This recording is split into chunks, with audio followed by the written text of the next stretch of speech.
everybody that's tuning in. I'm the Budget Guitarist.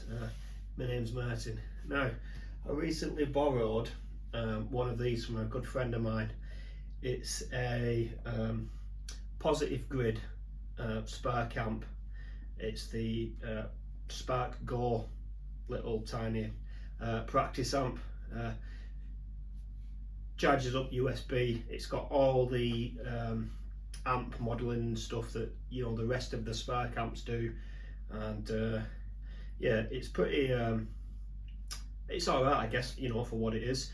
But it did get me thinking. I know that Spark have just recently released a I think it's a 140 watt powered FR speaker cab that you can use with any of the Spark amps, and you use it by plugging in the headphone out, and then the other end of the cable goes into the back of the cab.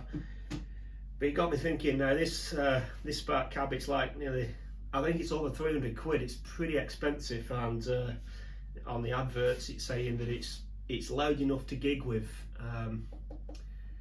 but yeah, I'm not saying it is, I'm not saying it isn't, but I've never actually tried one, so I couldn't possibly comment on that. But it did get me thinking, do you need to go out and spend 300 odd quid for some sort of speaker that's gonna increase the volume massively of your little Spark amp, or not? Well, as it happens, no you don't. Little bit of an experiment going on here now. So this is an acoustic, a Marshall acoustic amplifier. It's the AS100D Soloist. I'm not going to talk much about this amp because there are hundreds of videos on the YouTube about this amp and what it can do. But essentially, what this amplifier is like a PA system in an amp.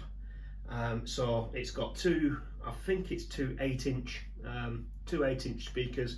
It's pushing out of 100 watts of solid state power, so it's pretty loud, and it's got I think it's like 3 channels, 4 if you include the auxiliary in, I guess.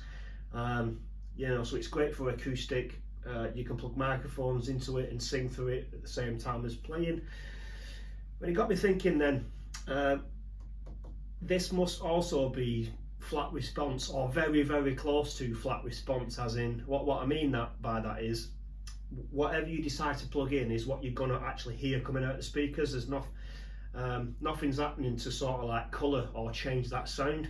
That was my logic anyway, because you can put microphones into it and acoustic guitars, and what you're playing and what you sing should just come straight out of the speakers, and should apply to the auxiliary input side of the amp as well. So what I'm going to try and do is, let's see how good this Marshall makes this sound, because at the minute I don't know what the output on this little thing is, but it doesn't sound great. I mean, don't get me wrong, it's awesome with headphones in, jamming away and practicing and stuff, but just as it is on its own, it doesn't sound any different from any little mini desktop size amp that charges up, or you put batteries in it. Right, so you're going to need some bits. You're going to need a cable like this. I forgot what this is actually called, but you've got the headphone jack on one side, and then you've got a left and right on the other side, and on the amplifier it's going to go into the auxiliary left and right. Now the left and right is, obviously we've got 2 speakers now. I know that the Spark amplifiers, even this one's got 2 tiny speakers in it, so as the next one up, which I think is the Spark Mini, and then the Spark 40, again 2 speakers, so it's getting that that sort of like stereo effect going on regardless. So we need some sort of stereo amplifier. So any amp really that's got 2 speakers with the option of plugging in a CD in or an auxiliary in, you might get away with this, but ideally an acoustic amplifier, you need something that's got a very flat response. Right, let's get that in there. This then goes into the headphone jack on the amp. Turn it on. There we go, that's that turned on. Guitar leads. Yeah, everything else is the same, so guitar lead's going to go into the top of the little spark, and then into the guitar.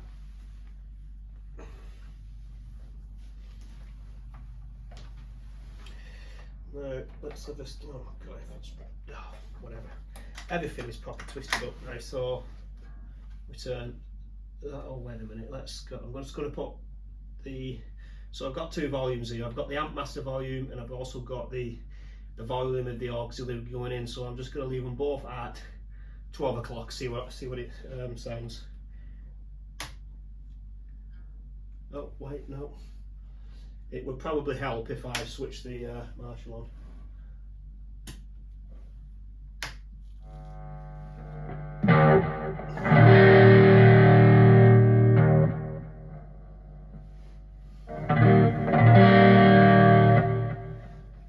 Doesn't sound too bad. It's definitely loud.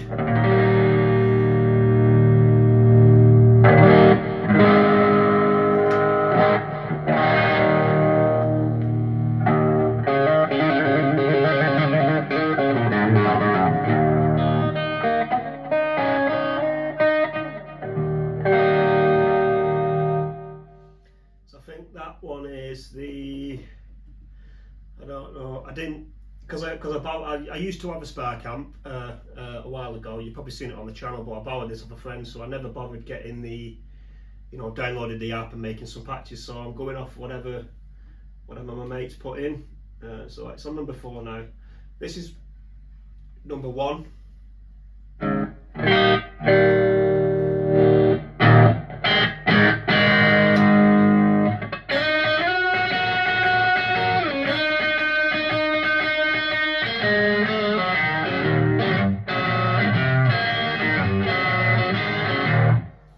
Rusty at that one, but it's definitely some sort of like really driven blues. Little bit of reverb. Next one.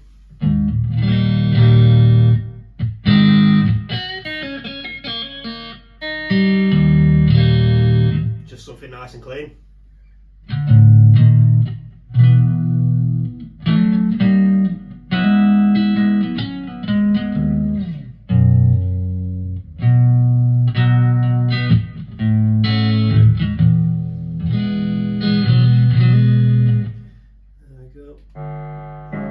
Next one, which is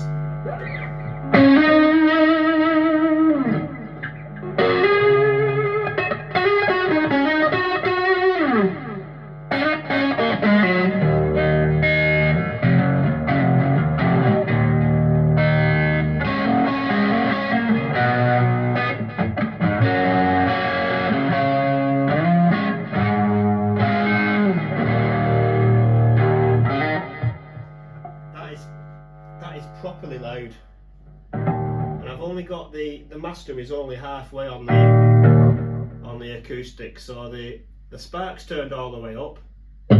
Yeah, Spark's turned all the way up.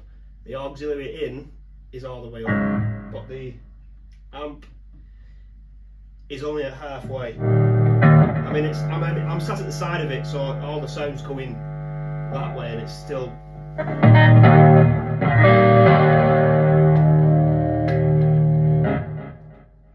What I'm going to do is step the volume in little increments and control it with the guitar.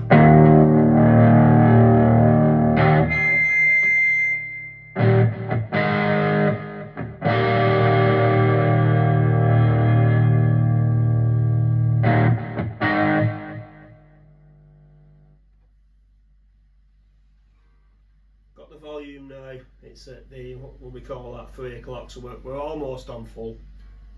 I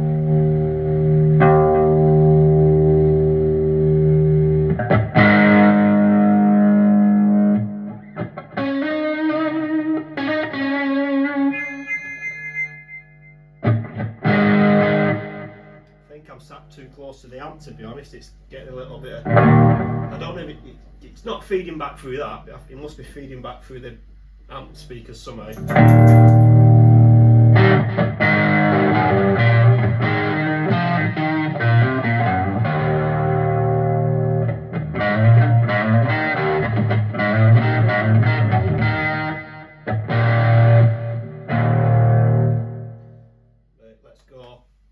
all the way.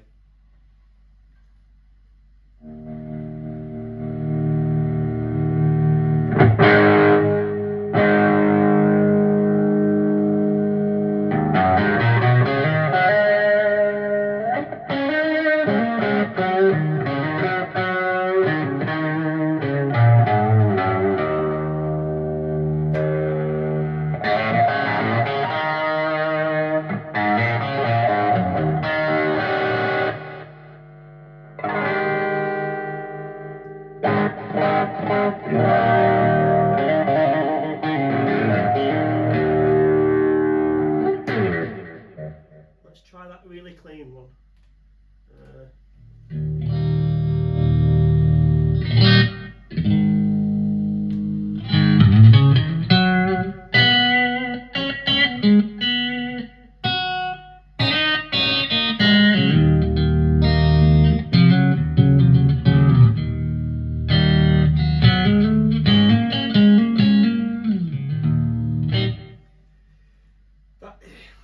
Right, that's, let me turn it all down a minute. That's